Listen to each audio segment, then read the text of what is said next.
There was a time when meadow, grove, and stream, the earth, and every common sight, to me did seem apparelled in celestial light, the glory and the freshness of a dream. Hey everyone, it's Jonathan, and today's episode is technically a repeat of a Wonderland Wednesday episode from 2018. This is an extended episode talking about the 1966 BBC version of Alice in Wonderland from director Jonathan Miller. And not only is our review extended to around 40 minutes from two much shorter episodes, I'm also going to do something brand new, and after the episode, we're going to read a bunch of viewer comments. The original videos covering this movie have received a bunch of comments over the years, some of which address some questions that Sarah and I had in the original episode, so I thought it would be fun to go back and read some of the comments we've gotten over the years. Sarah and I will be back after the main episode, so let's get on with our original review of Jonathan Miller's Alice in Wonderland.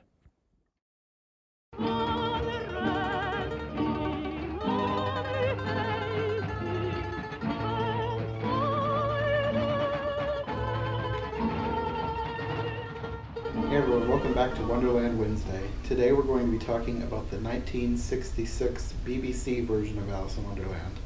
Another BBC version, this one completely different than the other ones. Very, very different. Very strange. I mean, Alice in Wonderland is very strange. This one is strange in a different way. We already said that the Czechoslovakian version was strange. This one is strange in an even different way than that one. They're all strange in their own way. Yes. This one is black and white, and it has a very unique combination of music styles. They have paired hymns with Indian music. They got a composer, his name was Ravi Shankar, and Ravi Shankar, and I don't know. I liked the effect, but it was very different than anything else we've seen before, which I guess is a good thing because we're watching so many Alices that if they all had the same kind of music, it would get old after a while. But they really seem to like the hymn Immortal Invisible for some reason, because it was played in the background quietly through many scenes of the film, and then they outright sang it at least once, maybe twice. It took center stage more than once, really. Yes. Which, as I was saying to him, I mean, we grew up singing this song in church, but looking in the hymn book, I think the man who wrote the words, you can double check it, who wrote the words to this song lived from maybe 1824 to 1908, and probably wrote the words during the reign of Queen Victoria. So it's fitting. It's also a Welsh hymn tune, so it's very fitting to the period. But we did not understand why the fascination with this in this story. There were a lot of things that we didn't understand, and we'll touch on some of that. We kind of felt like this movie was filled with references, metaphors that we didn't get. Yeah. So we kind of need to sit down with the maker and say, what on earth did you mean by XYZ? Yeah, which we could talk about that in most any scene. There was something that was left us either laughing or scratching our heads with confusion. That's not always a bad thing, but I don't know. It made this one very different. This is where we're going. We're going to be talking about this for an hour.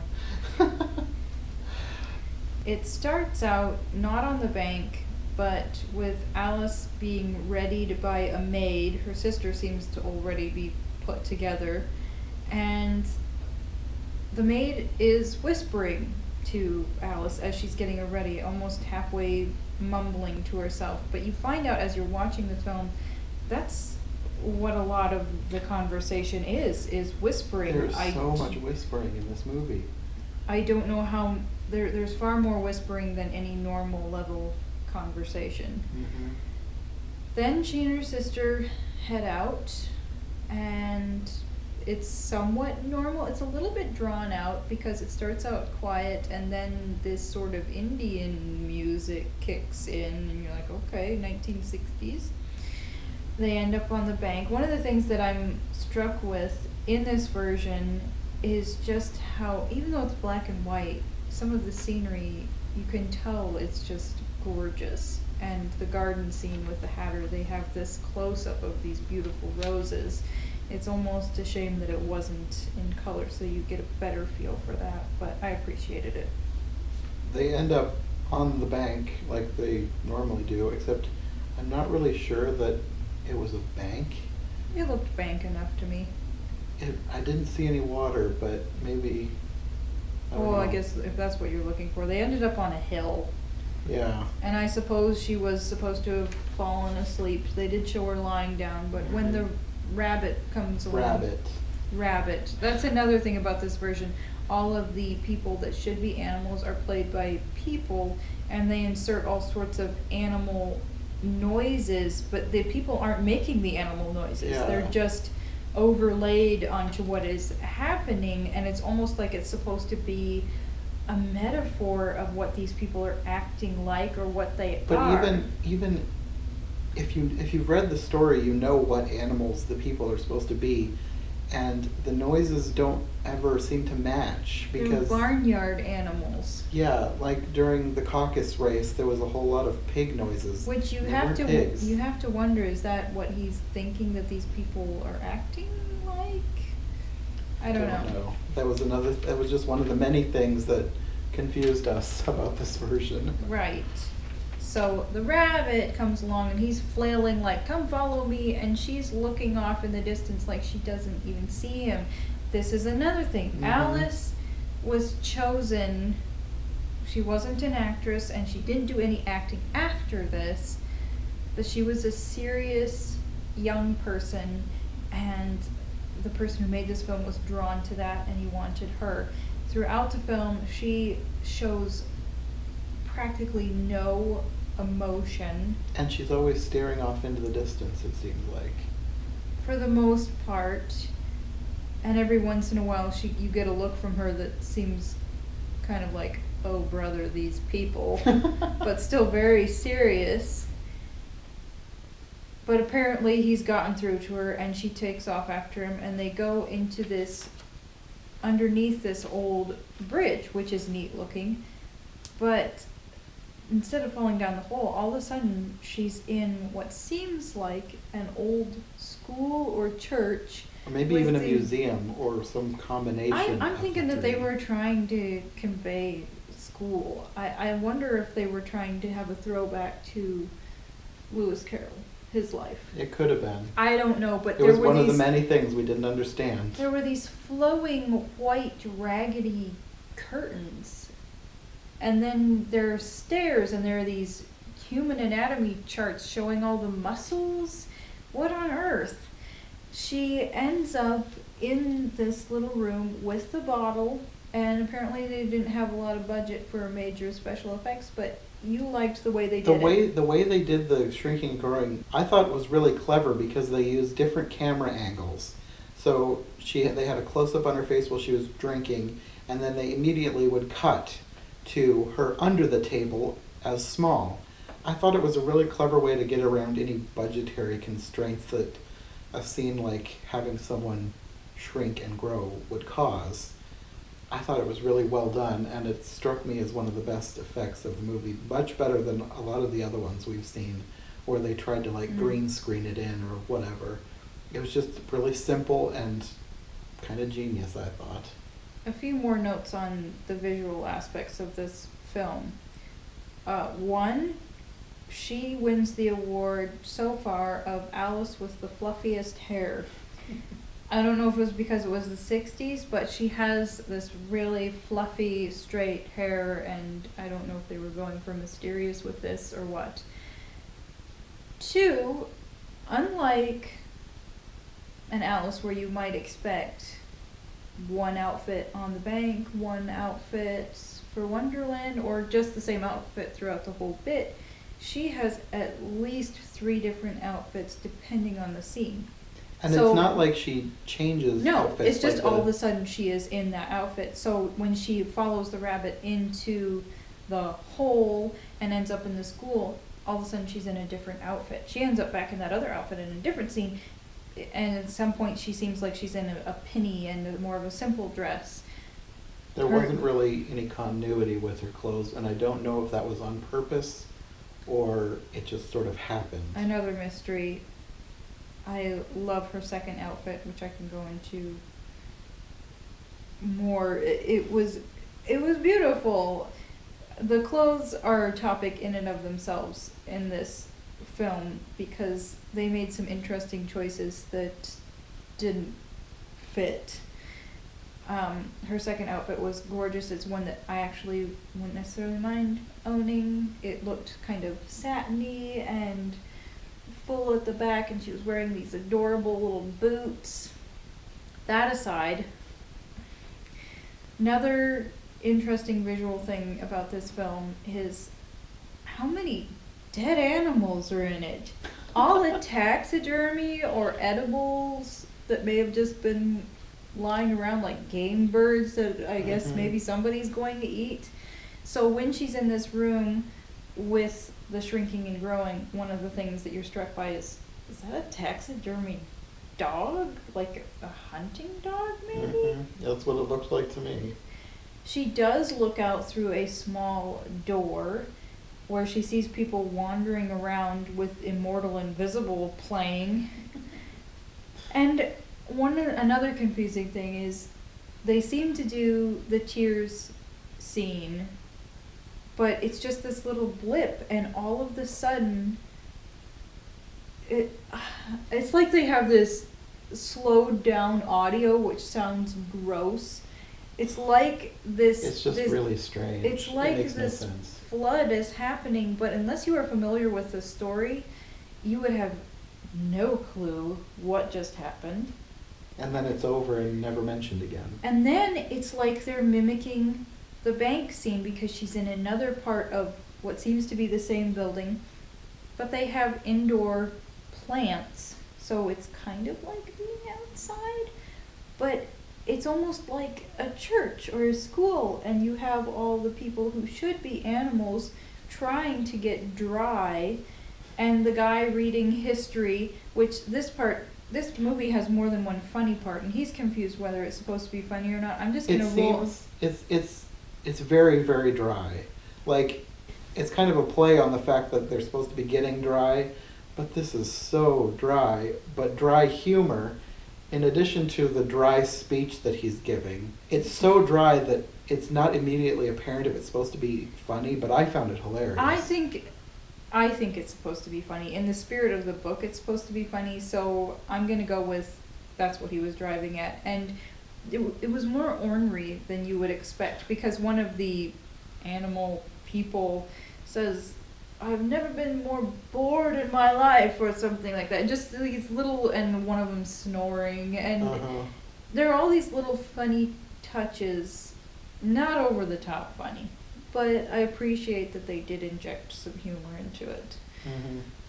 Okay, and here's one of the most confusing parts to me, because they go into the caucus race and they're running around, and then at some point it looks like they're trying to make crosses on their chests. You know the gesture better than I do if you're Catholic. And they sit down for a minute, but I can't tell whether this person is making a mockery of organized religion or just of these people, or what on earth he's trying to communicate through this. If anything. I don't get like it. Like we said, a lot of it was really confusing. And at some point, these people get into an argument with each other, and it's almost like this group fight, but not out and out brawl. And is one of them biting another one? I have no idea what's going on here. It looked like one of them might have been biting another one's leg at one point. With pig squealing noises overlaid this scene. And they're like all sort of very slowly crumpling to the floor. Another very, very confusing thing with no explanation. And then it's kind of normal because they have the part with her giving out the peppermints as prizes, and she's presented with her own thimble. Her own thimble. It was kind of normal. at some point she's trotting along in this film and she goes underneath a bridge, I believe, some kind of tunnel, and there's just some random dude in a bathtub taking a bath. For no reason. I actually said, was there somebody taking a bath down there? I had to rewind it to see. You almost have to watch 2-3 times to get. I mean, they weren't showing anything, but how inappropriate. It's so random. It's so inappropriate. Do not try this at home. Otherwise, little girls may come running by when you least expect it. Except she was very indifferent and didn't even really notice. I don't know if she noticed him at all, and she, just keep running. Just keep running. The caterpillar is next, and he's also not a caterpillar. It's a guy in period clothing. I don't know what period. That's another thing about this film, because their costuming seems more like the 1880s rather than the 1860s. Which I would have no idea, and I think most people would have no idea about this, but Sarah has done study on this independently of our filming these things. Yeah, it's just the clothing history is something that interests me. So when this book is supposed to be written in the 1860s, I can understand somebody doing a modern take or somehow messing with it the way some people do with period clothing. Like, oh yes, we'll have the 1970s hairstyle with the 1800s garb. It's not that type of, well, partially is that type. I'm rambling here. This one, they seem to be pretty accurate with their costuming. They did seem to throw in some 1960s influence on the girls' hair, but I didn't understand why they deviated from the decade when the book was written. Maybe they just found that style visually appealing. I don't know. Anyway, some of that's definitely gonna. We'll see how much I can. You can at least put in the part of this being stylistically different than what I would have expected. Yeah. Okay, the caterpillar. They're off in another room, presumably of the same building. I think most of this takes place in the same building. I did not like this scene. They both look like they're off in their own little world. And she's trying to recite Your Old Father William. She doesn't recite the whole thing, which I am okay with. That's fine. But this scene makes more sense with an actual caterpillar on a mushroom. Can you believe I'm saying that? This scene makes way more sense with a caterpillar on a mushroom. There were a few scenes like that. I felt like they had the similar dialogue. Like, well, we'll get into it later, but the mock turtle. They would have the dialogue of the creatures, but when it's being spoken by a person, it doesn't make sense. So yeah. Once again, for people who are already familiar with the story, this makes a little more sense, but this guy was having fun with it. After the caterpillar scene, she goes to the house of the Duchess. Now, this is actually one of the best parts of the film. Almost the whole way through. Yeah. I have 1 or 2 beefs. When she gets there, yes, there's more whispering, but I absolutely love the frog footman. The fish is cute too. He's kind of an innocent guy who comes along with the invitation, and then does he tell him to wait outside or something? I don't know. Something like that. But the frog gives this whole speech that I do not remember from the book about how he's willing to do nothing for her, but he has stuff that crops up, and he would just have to find time to do nothing for her if she wants him to do nothing. I think this was in the spirit of the book, but they added their own take on it. It was funny. I thought it was adorable, and it will remind you of people that you know. I'm willing to do nothing for you, but I need to find time to fit that in. I'm really busy doing nothing myself. Yes. And she thinks he's an idiot. And says it to his face. Which, he says maybe he is, maybe he isn't. It was a really funny scene. It was one of our favorites, I think. Then it gets even more interesting. She goes into the house. The cook, spot on. Very skinny, little bit tough looking, but not as she did not look Dickensian like that other cook that we saw. Wow. But I think she's definitely in keeping with the spirit of the book. The Duchess is a man dressed up like a woman.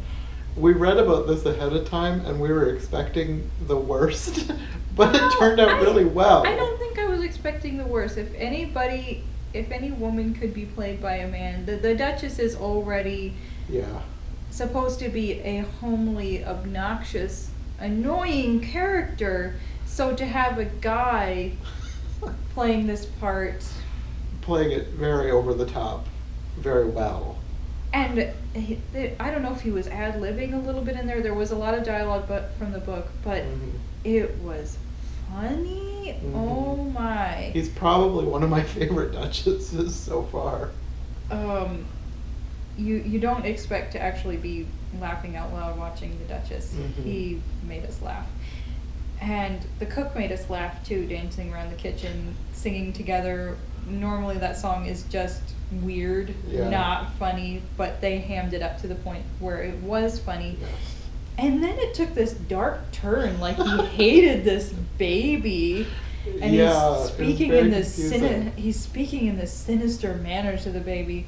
Alice takes the baby, which turns into the pig, and then she's having the whole conversation with the Cheshire Cat, but it's whispering in her head. And you don't see the cat either. And at first I thought that she was replacing the cat. I thought she was talking to herself. Yeah. But then later, the same thing happens, except you can see the cat's head in the sky. Yeah, so it didn't make sense at first. You have to keep watching to know what's going on, and it's just weird. The Mad Tea Party is next. She comes into this garden with the beautiful roses, gorgeous tea party laid out.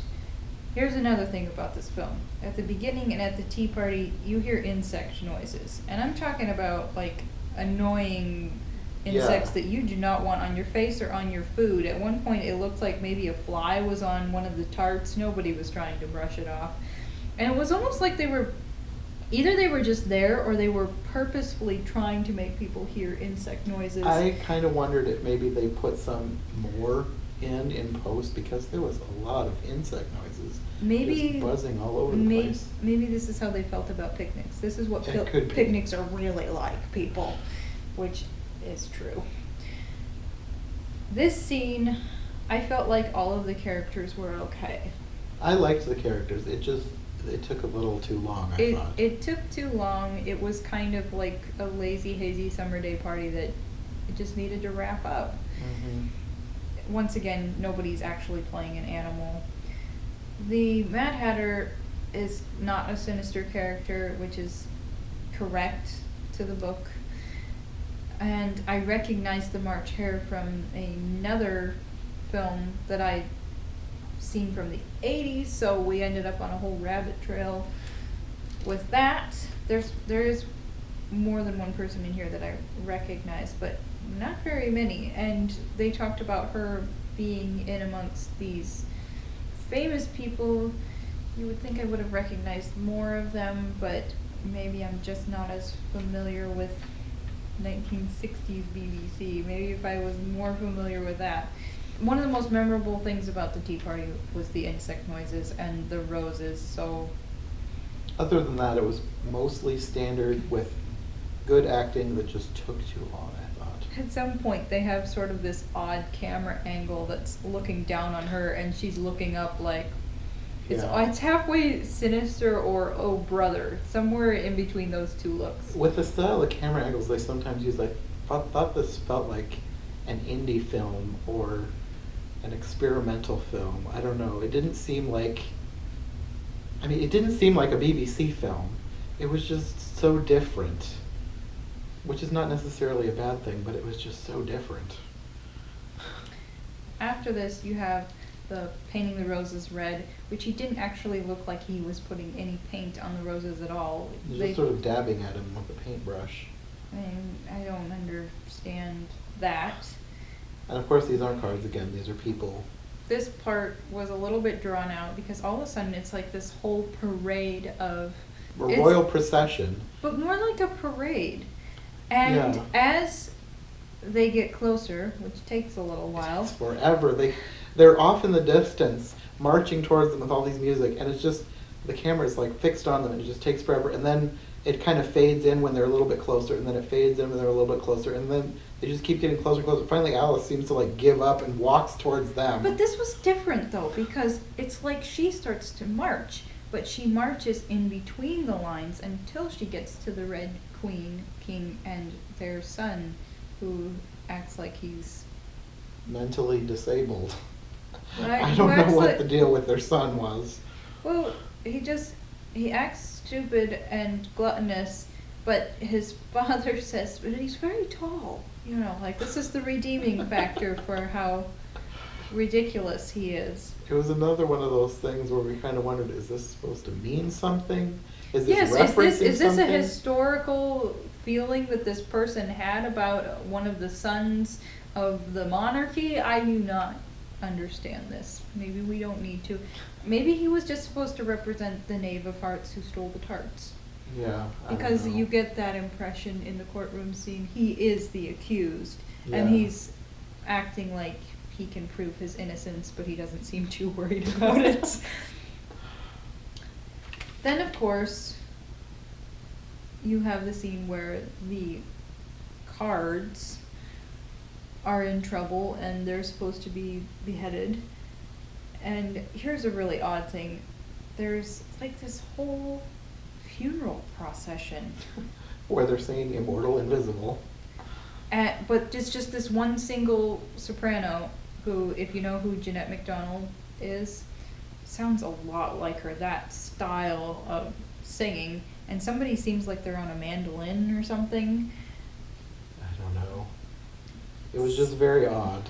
Somewhere in there, they transition into the croquet scene, but it's almost like it's sort of blended together. Yeah.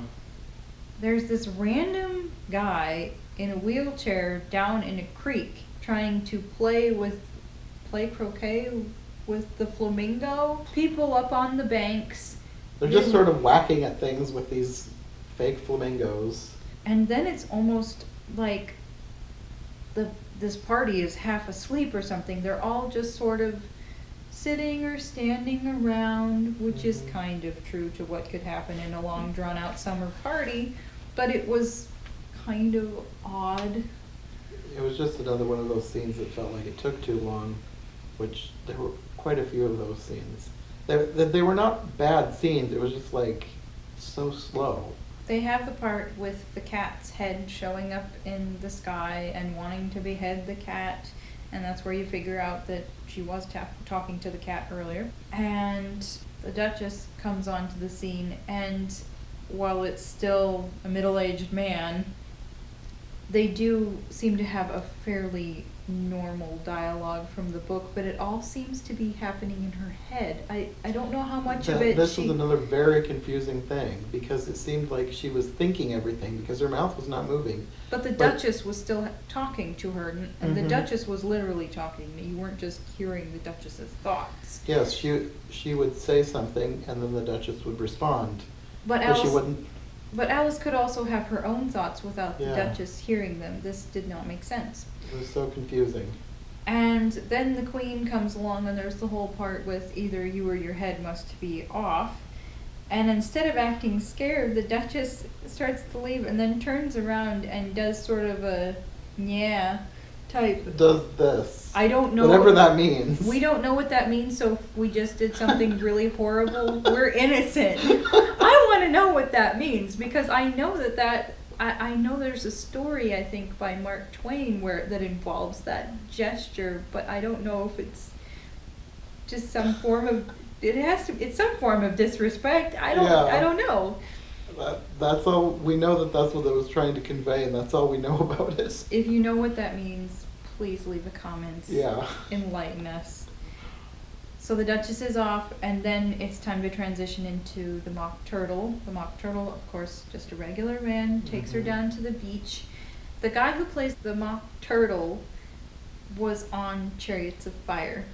He was one of the head people at the college who confronts Abrams and wants him to back down from having a professional instructor. So if you see him and he seems familiar, that's the guy. I know you're not.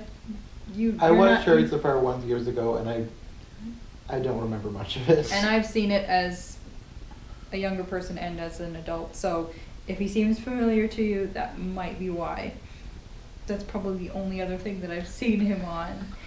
And he's probably super famous and been on oodles of things. But that aside, this scene, one of the things that I actually kind of liked about it was they go into the dance part, but you have these men who are maybe in their 40s or 50s, and I'd say they're older than that. Well, I'd say 50s or 60s at least. Okay. They look like they might have white hair. Right, but he was still acting in Chariots of Fire, so maybe... Okay, these men might have been in, say, their 50s. They're older guys. That's kind of insulting. They're probably dead by now. I don't think they'll be insulted. Okay, you have these mature individuals playing these characters, and for the part with the dance, they don't have their shoes on and they have their pant legs rolled up and they go dancing around at the shore's edge. And I liked it. I liked seeing them let their hair down like that for that scene. I thought it took too long. But you don't see that in the other versions. You always have these big costumes, Yeah. and I liked it. And then you have Alice. I don't know if she's having telepathic communication here or... I don't know what was going on. She's basically whispering to herself, it's time for the trial. And this is not my favorite trial scene. This was... So strange. So weird. It opens with a hymn, again. I think it was Immortal Invisible. And... But you pan around the courtroom and you have all these people. You have the random dude shaving. You have a farmer doing his farming in there, and somebody who looks like just a random pedestrian that you might find on the Victorian streets. It just looked like they were infusing everyday Victorian life into this courtroom where it didn't belong, but they were trying to be metaphorical or something. Another metaphor that, if it was a metaphor, we didn't understand it. And you have the son, the king's son, up in a seat eating stuff. I think with little pig noises, probably. I don't know. There was a lot of Infused in chicken there. noises in the courtroom scene. What that was all about, we don't know. Somewhere in there, you actually get going with the trial, which it didn't take too long, I guess, but you had more of a build-up than you do in some films. Mhm. First witness is the Mad Hatter. Perfectly normal. But when he comes in, he keeps coming backwards and forwards, and there are all of these horse noises. And the camera is panning in and out while he's backing up and going forward. Where Very did, strange. Where did they get that? What on earth is the metaphor for that? And this motion seems to suck the king right out of his seat to where the guy, some attendant or something, has to try and get a hold of him and help him out. And the king seems to be hard of hearing because he has an ear trumpet. They get themselves together, and the Mad Hatter in this version is slow of speech. This takes too long. He's a pleasant fellow, but it didn't need to take this long. Yeah, I liked the Mad Hatter, but like you said, everything he said was very drawn out. One thing that was cute was the king saying that he could have anybody executed that he wanted. You know, power. That was funny. They have the cook come along, but she doesn't shake pepper everywhere. She's a little bit difficult, doesn't get into any trouble, and leaves. At some point, too, they have a break for a song, And I don't think that there was any one song that it was supposed to be. I was expecting Mortal Invisible again. It was so weird. It was like really bad sing-along singing. Yeah. Her sister came through and said it sounds like church. Not always. Yeah, but But if you have a group of people, whether it's caroling or just any kind of group sing, there was no organization, and they were probably being purposefully bad. Oh, it was very purposefully bad. It was very bad. I think they were singing multiple different songs all at the same time. And this was supposed to be Off refreshing or key. something? I have no idea. And they even had like a thing on the wall that said hymn numbers and then some numbers. So like, I was wondering if this is like supposed to be church and a trial, because they opened with the song, they took a break for a song, they had hymn numbers listed on the wall. Oh, wow. I hadn't even thought of that. They do bring out the rhyme that is supposed to accuse the son, who I'm guessing symbolizes the Knave of Hearts. He was oblivious, whatever he was. He said that he could prove that it wasn't him or something. Another thing that's odd about this is that Alice starts to teleport around the courtroom, as well as shrinking and growing, but she seems to, and this would make sense if you were dreaming it, but another thing that's visually odd is that at some point you have her standing there, but you also have her reflection in a mirror, but the mirror is, her reflection in the mirror is doing different things from what she's doing. And the mirror isn't even facing her. It's No. like both her and the mirror are facing the camera, and you have the shrinking and growing, and appearing in different places in the courtroom. The only explanation we have for this is that it's a dream when we don't know if it was supposed to mean anything. Another thing that I thought was that is really different about this version is that the king takes center stage in this trial. The queen is doing The queen was doing needlework.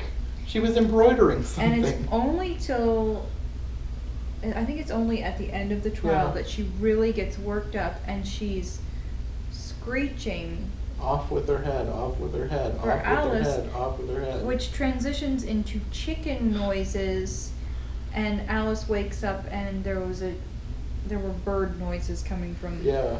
So the it was farm. like, was it supposed to mean they were near a farm and all the animal noises were influencing her dream, and that's why she kept hearing them throughout her dream? I would guess so, but there may have been metaphor woven in there as well. And then the movie begins and ends with what I think is supposed to be sort of poetic prose. Yeah. And she's talking about, at the end she's talking about how things aren't the same as they were of yore, and you're like, yes, your reality needed to change. And it ends. But one of the best parts of the film is the end, because it transitions into all of these illustrations, and a lot of them I really liked. I'm not 100% sure, but I think that it said that they were actually taken from Lewis Carroll's original manuscript. I could be wrong. I'll edit this out if I'm wrong. But I'm pretty sure that that's what it said. So all of these illustrations may have actually been drawn by Lewis Carroll himself. Why try to be that accurate if you're going to mess with it that much? But that was an interesting part, and then it's accompanied by this Indian music, which I guess both of those things kind of fit with the film that came before it. Yeah, I don't know. The Indian music was weird, but I actually liked it. I liked it a lot. There were one or more points where it's kind of like all you're missing is a bead curtain, a little leather bag. I don't know. You do get 60s vibe in with all of this strange Victorian era stuff. Yeah. So, overall rating. I actually really liked this one. I would probably recommend it. It's probably on my lower end of my favorite ones, but it was really weird, and I actually liked how weird it was. I don't know how likely I would be to watch this one again. I didn't really. I wish I could get it settled in my mind whether they're mocking established religion or not. I think there were interesting parts in it and funny parts, but I didn't fully appreciate all of the strange things that That's they true. did with it. I guess I would say that I recommend it with a caveat if you really like weird things. If you don't really like weird things, don't bother with this movie. If I understood better what the person was trying to communicate through this version, maybe I would like it better. There were different... I love how much they incorporate natural beauty into it. And of course I like that one outfit, but it wasn't... there were things that just didn't do it for me, I guess. It was very confusing, and I don't understand most of it. But I still liked it. I can't explain it. I liked it despite being confused. You want to know what's terrible? I think I like the Czech version better. That doesn't have to be terrible. I don't know which one I liked better either. I don't know. I liked different things about both films for different reasons. Okay. I guess that's all for today. We don't know what we're watching next. You get to be surprised. Yeah. So, see you next time. We'll see you next time. Bye. Bye.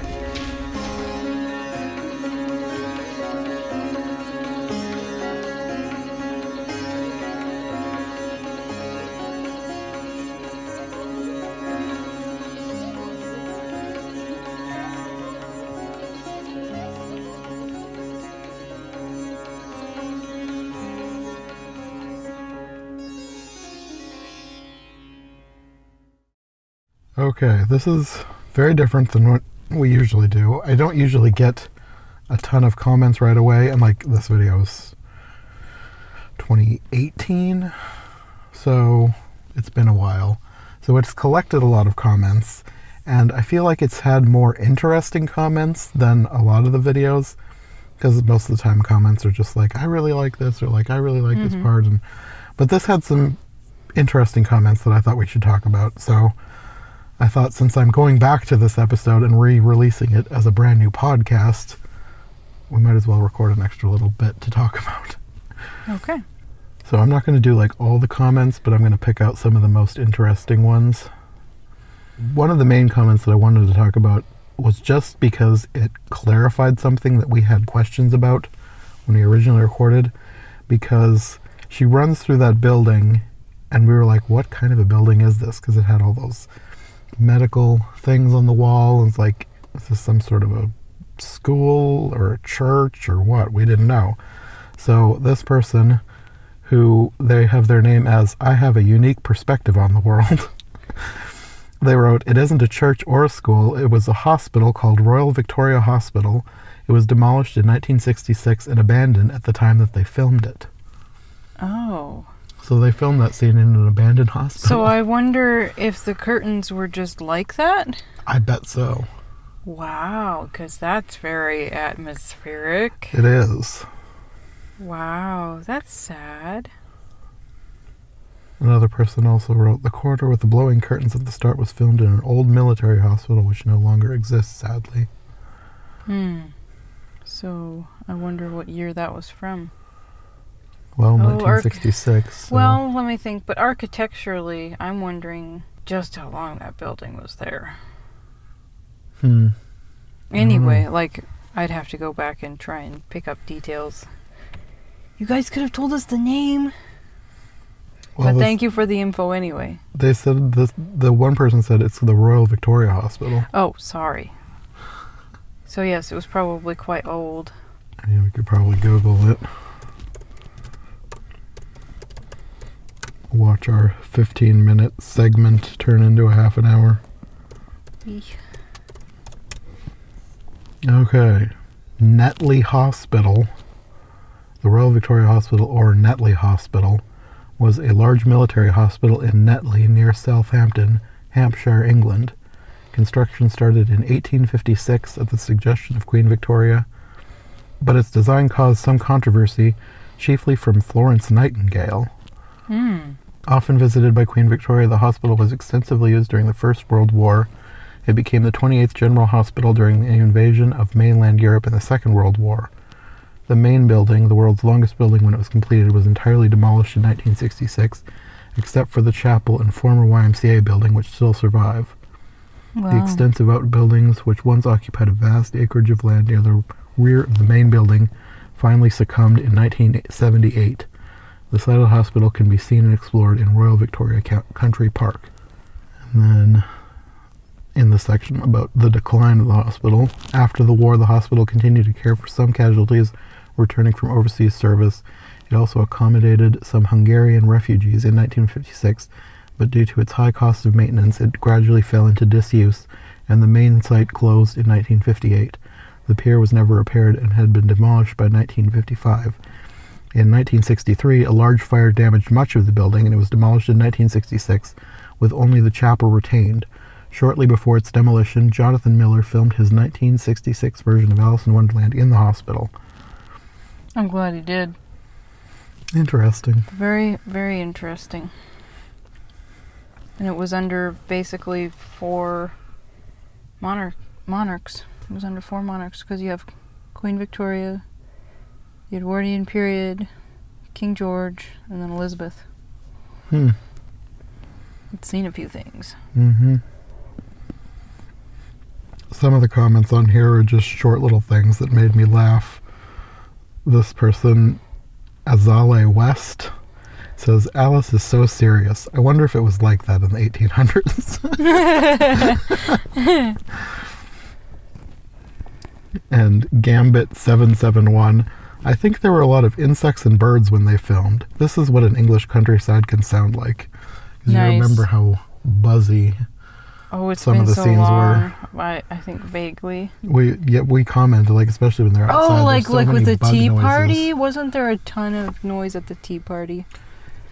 There might have been. I think I'm thinking mostly of when she meets the queen, but I bet, yeah, there was during like the tea party awkward too, fly yeah. noises, which are Yeah. accurate to real life.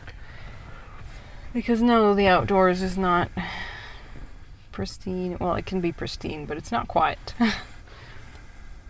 I'm not sure how to pronounce this person's name. Lil Mandan 96 says, great analysis. So good to get an American take on it like you two. I hate it when they mess with the story, but it was the 60s. They had to be different. Keep up the good work. You're good at it. Oh, that's nice. Thank you. And With Dreaming Eyes of Wonder, a fascinating and surreal adaptation, second only in oddness to Svankmeyer's adaptation. Which one's that one? Check. Oh, okay. The more you know of Victorian culture and history, the more you'll get out of it. Same for any familiarity with surreal cinema. I can relate to the first part of that comment, and then the second part, I'm probably just not as familiar with surreal cinema. But hey, we watched the Czech version, so I probably got a crash course in it. And then this one, a very long but interesting comment, Ian McMillan. I saw this TV film when it first came out in 1966. The White Rabbit is Wilfred Bramble, who was in the classic TV series Steptoe and Son. I saw him a couple of times in The Coach and Horses in Soho, London. John Bird is the Frog Footman. I saw him in the foyer of Queen Elizabeth Hall, London. We were waiting to see a Karl-Heinz Stockhausen concert. I don't know who that is. Alan Bennett is reading The Dry History of Edwin and Morka. Alan Bennett is a famous writer and playwright. He appeared on Broadway in Beyond the Fringe with Jonathan Miller, the director of this version. And Peter Cook, who does the brilliantly funny Mad Hatter here. Also in Beyond the Fringe was Dudley Moore, 10 with Bo Derek. Peter Cook worked with Dudley Moore for many years on TV. I also used to see Peter Cook in the above-mentioned Coach and Horses pub in 1970s. The Caterpillar is Michael Redgrave, the famous stage and screen actor, the father of Vanessa Redgrave. Later in The Painting of the Roses and the courtroom scene, you'll see Peter Sellers as the King of Hearts. The Mock Turtle in the beach scene is played by Sir John Gielgud, one of the most distinguished actors of the 20th century. The haunting music was composed and performed by Ravi Shankar. Director Jonathan Miller knew so many people and had so many connections that he could call on the services of these famous people to be in a one-off TV play. This dreamlike version of Alice in Wonderland is probably the best version. It is a seminal work. It has certainly influenced my life. Just watch, sit back, and accept what happens on screen. Thank you for your comment. I'm glad that it could bring back memories. And then someone going by the name of Bud Brando Tiger Says, I was fortunate to be in this production. I played the second gardener painting the roses, also the frog footman. Sweet. Jonathan Miller had seen me performing a late-night improv show at the Royal Court Theatre and invited me to be in Alice in Wonderland. I was 22, just starting out on my career. And you are one of the best parts of this film. And my goodness, that other footman is just so cute. I bet that was him, because he said he was 22, and the one that we would have interpreted as the frog was a lot older than 22. So I bet he's the one who came in to deliver the letter. But he would have been the fish. Well, they weren't dressed up, so maybe they weren't sure which was which. Well, okay, if you were the guy who came in the door, you had the cutest look on your face. And if you were the guy sitting there giving the speech about how you might do nothing for her, that was one of the best parts. Either way, the two of you are probably my favorites as far as that scene goes. First or second would also be the French one where they actually had the song about passing the buck. That was a good one. Yes. As far as what we've seen, you're probably my favorite. Trickstick84, thank you for posting your thoughts from an American viewpoint. The thing to remember about this version of the story is that director Jonathan Miller is very much an intellectual artist. He studied medicine, which perhaps explains the anatomical drawing seen in the hospital set. Then he became a serious director of theater and opera productions in London. Carol's story was sort of intended for children, but it contained a lot of sly jokes about his academic friends or enemies at Cambridge University, and its sly adult humor that Miller picked up on. This BBC film was definitely not intended to be viewed by children. It was transmitted quite late at night and was intended to be adult artsy drama, almost a subversion of Carol's story. Interesting. Thank you for your input to add to our American viewpoint. I'm not used to people referring to air quotes my American viewpoint, but it's true. I'm probably more American than I know. It's just that I don't know. Yeah, I'm just not used to anybody from another country making that comment. We have our dads came from Canada, and we grew up watching British television, and we have so much British ancestry that I have such strong connection to my British side, and you probably feel the same way too. It's like I have other things in there too, but when push comes to shove, the big things on my mind are going to be like English and Welsh and all that. It's like I know that I have German, I know that I have Danish, but etc. But where my heart and probably my temperament and tastes tend to lie a lot are with British things. Yeah, I think I'm the same way. I'm pretty sure there's a lot of Danish especially on my mom's side. Who doesn't love a good open-faced sandwich except for my dad from Canada, who didn't know what was happening when he showed up in this community. Anyway. But yeah, I feel more British than Danish. Definitely. Oh, another scene that we talked about in our review from Trickstick84 again. Ho ho, you asked about the hand gesture made by the Duchess. It's called thumbing my nose or cocking a snook. And then they gave a link to a Wikipedia page about it and said, incidentally, the actor playing the Duchess is Leo McKern. He was born in New Zealand and became very successful on TV in Britain. Which I think maybe you shared that comment with me at the time. And the thing is, I grew up with the phrase thumbing your nose at something, but I don't know if I had ever gone around making that gesture. I think I occasionally do now.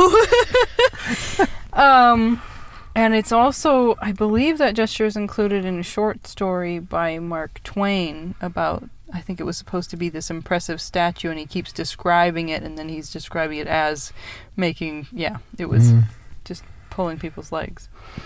On Wikipedia it says, thumbing one's nose, also known as cocking a snook, is a sign of derision or contempt made by putting the thumb on the nose, holding the palm open and perpendicular to the face, and wiggling the remaining fingers. It is used mostly by school children, often combined with verbal insults, sticking out the tongue, or blowing a raspberry. It's also known as thumbing the nose, Anne's fan, or Queen Anne's fan. The phrase cocking a snook can be used figuratively. The Oxford English Dictionary cites the 1938 usage. The Rome-Berlin Axis cocked the biggest snook yet at the League of Nations idea by Eric Ambler in his Cause for Alarm. It's like, where does that come from? Is it supposed to be like some snooty lady holding a fan in front of her nose, or? I don't know. That's all this says. Either way, it's more education on how to be rude. But in kind of a funny way. I think that could just be used to be cheeky without being horrible. Next time I get mad in traffic, maybe I should just do that. Whatever car is passing by. They might be so confused. Those are the main interesting comments that I wanted to talk about. There's another one by somebody named Night Owl who says, I haven't watched this film myself so far, but it is referenced in a biography on Jonathan Miller that I've just started to read. I think watching your review is going to send me down an Alice in Wonderland rabbit hole, no pun intended, as I feel that I would like to watch a few of the early adaptations up to and including the one with Johnny Depp. I enjoyed watching and listening to your analysis, or attempted analysis. I'm fascinated to hear about the frequent use of that particular hymn, Immortal Invisible. Intriguing. Attempted analysis? You mean like us being confused as we're trying to figure out what is going on in this film? Yeah. And Little Man Dan 96 says, yeah, mate, I'm as confused as you two, though I've only seen the clips you've shown. I do love the Indian music. It seems to blend with the Victorian, or with the Victoriana. I don't think I've ever heard the Victoriana as a phrase before. Interesting. They say, I must watch it in full. Good take on it, though. Love your honesty. Nice one. Thank you, thank you. Hopefully we weren't too honest. I probably... But no, it's so fitting, considering the history, which I should know more about, between Britain and India, and there's a little love affair between East and West that goes on sometimes, and I think even now, if you look at British home decor, if you're looking at English home with all the fancy smancy houses, I think you'll still see a fair amount of Eastern influence, whether it's Indian or not. Anyway, I kind of feel like I could use some of the music from this movie while driving or something. I almost need to re-listen to some of it. I have looked him up outside of this. This is actually the film that introduced me to the existence of Ravi Shankar, and after that I've done some reading on him and listened to a little bit of his classical music. Indian classical music, which is way, way different than Western classical music. Interesting. That is another interesting rabbit hole to go down. Anyway, thank you everybody for your comments. Yeah, I just thought this would be a really fun addition to the podcast. I don't get to do this a whole lot because I don't get a ton of comments right away. When I post things, it usually takes a while before comments start trickling in, but for some reason this version has attracted a lot more comments than others. And I probably only did like half or less of the comments. A lot of them was just like short comments about how much they love this version. It probably has a bigger following than we realize, and it is interesting. Mm-hmm. They did make it colorful. For a black and white film. Yeah. I know. Yeah, It's one of the most memorable Alice's that we've ever watched. Yes. And I don't even know how many we've watched at this point. We've watched so many.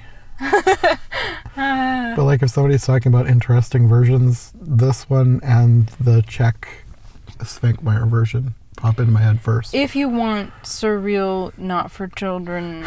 Yeah. Yeah. More artistic, artsy versions. Yeah, well, I think that's all for this. Thank you, people. That's one of the cool things about the internet, is having positive conversations between continents. Yeah. Okay, well, I guess we'll see you in the next version. Coming soon. Thanks for listening to this episode of Every Version Ever. If you like what you've heard, make sure to subscribe on your preferred podcast platform or to the Every Version Ever YouTube channel. Make sure to follow my co-hosts as well. Any relevant links will be in the description for easy access. We'll be back soon with another brand new episode, so thanks for listening, and we'll see you next time. Come along and pass through the looking glass into Wonderland.